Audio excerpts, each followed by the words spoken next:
يتوضأ فيحسن الوضوء ثم يقول، تم میں سے جس نے وضو بنایا اور اچھی طریقے سے وضو بنایا اور وضو بنانے کے بعد کھڑا ہو گیا، وضو بنا کر فارغ ہوا کھڑا ہو گیا، کھڑا ہونے کے بعد جس نے یہ دعا پڑھی، اشہد ان لا الہ الا اللہ واشہد ان محمد عبدہ ورسولہ،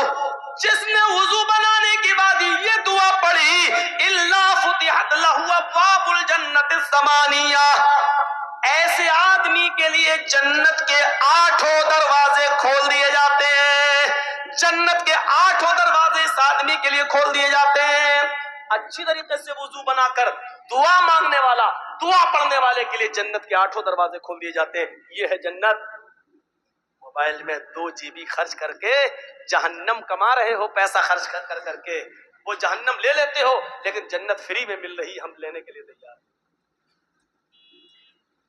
یہ ہو گیا وضو، اور وضو بنانے کے بعد جس نے دعا پڑھی اور دعا، اتنا سا بچہ کرسی چوری کر کے نہ بھاگ رہا، رہنے دو، کسی بڑے باپ کا بیٹا لگ رہا، ابھی سے زمین پہ نہیں بیٹھ رہا، ابھی سے کرسی پہ بیٹھ رہا ہے، ہمیں ڈر لگتا ہے آگے چل کے یہ مودی نہ بن جائے۔ تو وضو بنایا اور اچھی طریقے سے وضو، اور وضو بنانے کے بعد یہ دعا، بہت سے لوگ یہ دعا بھی پڑھتے ہیں، اللہم اجعلنی من التوابین واجعلنی من المتطہرین، کوئی حرج نہیں، پڑھ سکتے ہو، جائز ہے، لیکن مسلم شریف کی حدیث میں اتنی ہی دعا بتائی جتنی میں نے پڑھی ہے، اشہد ان لا الہ الا اللہ واشہد ان محمدا عبدہ ورسولہ، اگر اتنی دعا پڑھتے ہیں تب بھی کافی ہے، اور یہ حدیث صحیح ہے، مسلم کی ہے، ترمذی کے اندر الفاظ کی زیادتی ہے، اللہم اجعلنی من التوابین واجعلنی من المتطہرین، آپ پڑھ سکتے ہیں، کوئی حرج کی بات نہیں۔ تو جس نے یہ دعا پڑھی اس کے لیے جنت کا 1 نہیں 2 نہیں 3 نہیں 4 نہیں 8 دروازے اس کے لیے کھول دیے جاتے ہیں، جنت کے 8 دروازے اس کے لیے کھول دیے جاتے ہیں۔ اب سنیے، وضو بنایا اور وضو بنانے کے بعد دعا پڑھی، اس کے لیے جنت کے دروازے کھول دیے گئے۔ ایک اور حدیث اسی میں جوڑ دیتا ہوں، حضرت بلال رضی اللہ تعالیٰ عنہ کو اللہ کے نبی صلی اللہ علیہ وسلم نے فرمایا، اے بلال میں نے جنت کا دورہ کیا، اے بلال مجھے جنت دکھائی گئی، اے بلال جب مجھے معراج ہوئی اور مجھے جبریل نے جنت کا معائنہ کرایا، مجھے جنت دکھائی تو میں نے جنت دیکھی، جنت کے اندر ہم نے تمہارے جوتوں کی آواز سنی، اے بلال جنت کے اندر میں نے تمہارے جوتوں کی آواز سنی، تم ایسا کون سا عمل کرتے ہو جس عمل کی وجہ سے میں نے جنت کے اندر تمہارے جوتوں کی آواز سنی، یعنی اللہ نے مجھے پیش کی، یہ بتا دیا ہے، مجھے اللہ نے پہلے ہی سے یہ باخبر کر دیا ہے کہ میں بلال کو جنت دے کر رہوں گا۔ اے بلال ایسا عمل بتاؤ جو تم دنیا میں کرتے ہو اور اللہ نے اس عمل کے بدلے میں تمہیں جنت دے دی۔ تو جانتے ہو حضرت بلال نے کون سا عمل بتایا؟ کہا اللہ کے رسول ویسے تو میں نہیں جانتا کہ کوئی عمل میرا زیادہ ہو، جو سب کرتے ہیں وہ میں بھی کرتا ہوں، جتنا سب کرتے ہیں اتنا میں بھی کرتا ہوں، لیکن ایک عمل شاید ہے جو میں اوروں کو کرتے ہوئے نہیں دیکھتا۔ فرمایا کیا؟ بلال بتاؤ کیا؟ فرمایا اے اللہ کے رسول میں بغیر وضو کے کبھی نہیں رہتا، میں بنا وضو کے کبھی نہیں رہتا۔ اے اللہ کے رسول جب بھی میرا وضو ٹوٹتا ہے، جب بھی میں پیشاب و پائخانے سے فارغ ہوتا ہوں، جب بھی میں سو کر اٹھتا ہوں، یا جب بھی میرا کسی اور وجہ سے وضو ٹوٹ جاتا ہے، کسی اور وجہ سے وضو ٹوٹ جاتا ہے، تو اے اللہ کے نبی پھر میں فوراً وضو بنا لیتا ہوں، بنا لیتا ہوں، اور جب بھی میں وضو بناتا ہوں تو میں 2 4 6 8 رکعت جتنی اللہ مجھے طاقت دیتا ہے میں ضرور پڑھ لیتا ہوں، یعنی میں وضو بنا کر 2 4 نفل نماز تحیت الوضو میں ضرور ادا کر لیتا ہوں۔ پہلی چیز میں بنا وضو کے نہیں رہتا، جب بھی میرا وضو ٹوٹ جاتا ہے میں فوراً دوبارہ وضو بنا لیتا ہوں، اور جب بھی میں وضو بناتا ہوں تو میں 2 رکعت کم سے کم تحیت الوضو ضرور پڑھ لیتا ہوں۔ اللہ کے نبی نے کہا بس بس بس اے بلال یہی تیرا وہ عمل ہے جو تجھے جنت کے اندر لے گیا۔ پتا چلا کہ باوضو رہنا اور جب بھی وضو بنایا جائے اس کے بعد 2 رکعت نفل پڑھ لینا، یہ بھی جنت میں جانے والا ایک راستہ ہے۔ ہم آئے ہی ہیں اس دنیا میں جنت کمانے کے لیے، ورنہ جو عمل کر کے نہیں مرتا وہ گولیوں سے مر جاتا ہے۔ دیکھ لو، کل پھر مرڈر ہوا رات میں 3 بجے، 20 سال سے سب سے زیادہ تقریریں میری قتل پر وہی معظم پور، ہاڑو چک اور نارائن پور والے علاقے میں ہوتی ہے، قتل پر۔ کیا فرق پڑا ہے؟ آپ ایمانداری کے ساتھ بتا دیجئے، تقریروں کا کوئی اثر ہو رہا ہے؟ جلسہ چاہیے مولانا جرجیت صاحب کا، کوئی اور مولانا نہیں چلے گا، جرجیت صاحب ہر حال میں چاہیے۔ اور جرجیت صاحب کی 20 سال کی تقریروں کا اثر دیکھو، نہ قتل بند ہو رہا ہے، نہ جرائم بند ہو رہے ہیں، نہ کیرم بورڈ بند ہو رہا ہے، نہ گالی گلوچ، نہ شراب نوشی، نہ سود، نہ پیاز، کوئی کمی اس میں نہیں آ رہی ہے۔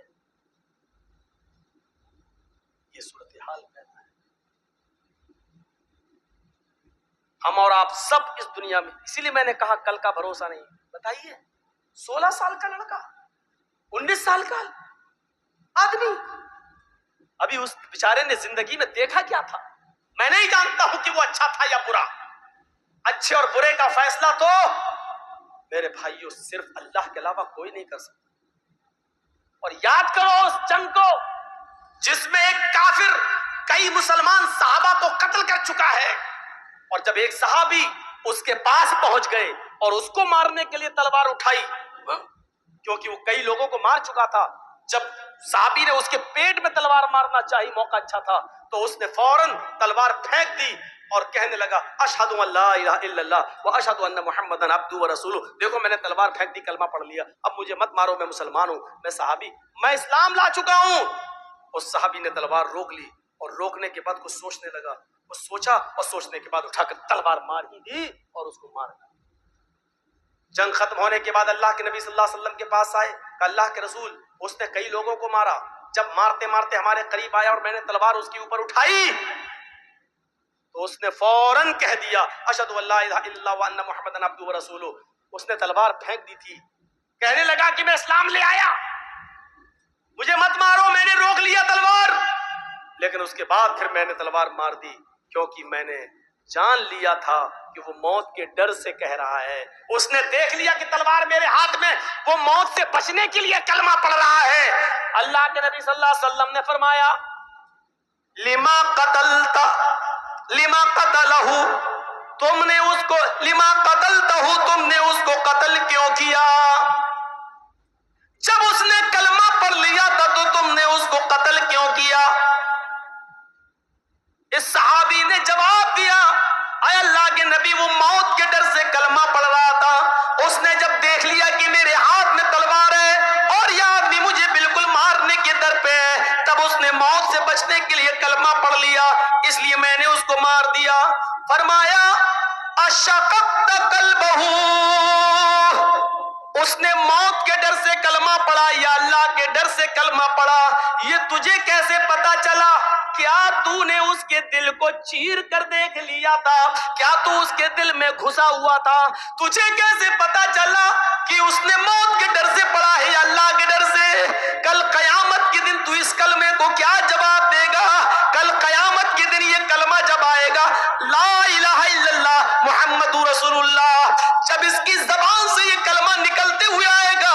تو اس کلمے کو کل کیا جواب دے گا؟ قیامت کے دن تو اس کلمے کو کیا جواب دے گا؟ اس کلمے کی گردن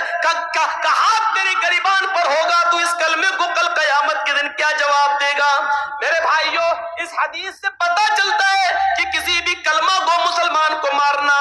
کسی مسلمان کو قتل کرنا کتنا بڑا جرم ہے۔ اس قیامت کے دن جس آدمی کو قتل کیا گیا ہے، مقتول جس کو قتل کیا گیا ہے، قیامت کے دن اپنے قاتل کو ڈھونڈے گا، ادھر ادھر پورے میدان محشر میں ڈھونڈتا پھرے گا۔ جب قاتل اس کو نظر آ جائے گا تو یہ اس کے سر کے بال پکڑ کر اس کو کھینچتے ہوئے لائے گا اور سیدھے لا کر اللہ رب العالمین کے سامنے لا کر کھڑا کر دے گا۔ اللہ پوچھے گا میرے بندے یہ کیا ہے؟ وہ کہے گا اے اللہ یہ میرا، اس کو میں کھینچ کر تیرے دربار میں لایا ہوں، اے میرے پروردگار، اے اللہ سل ھذا لما قتلنی، آج تو اس سے سوال کر کے اس نے دنیا میں مجھے کیوں مارا تھا، آج اس سے تو سوال کر اس نے دنیا میں مجھے کیوں قتل کیا تھا، آج اس سے تو پوچھ اس نے دنیا میں مجھے کیوں قتل کیا تھا،